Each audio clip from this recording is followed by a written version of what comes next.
بسم اللہ الرحمن الرحیم۔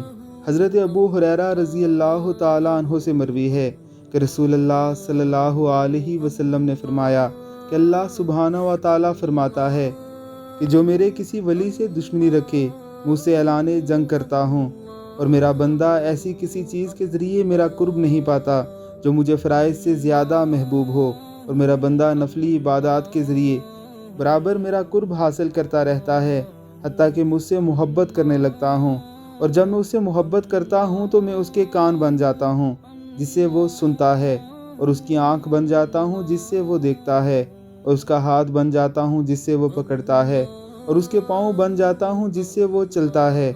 اگر وہ مجھ سے سوال کرتا ہے تو میں اسے ضرور عطا کرتا ہوں، اور اگر وہ میری پناہ مانگتا ہے تو میں ضرور اسے پناہ دیتا ہوں۔ میں نے جو کام کرنا ہوتا ہے اس میں کبھی اس طرح متردد نہیں ہوتا جیسے بندہ مومن کی جان لینے میں ہوتا ہوں۔ اسے موت پسند نہیں اور مجھے اس کی تکلیف پسند نہیں۔ یہ ہے کریم رب کی اپنے مومن بندوں سے محبت۔ یا اللہ ہمیں بھی اپنا قرب عطا فرما، آمین ثم آمین۔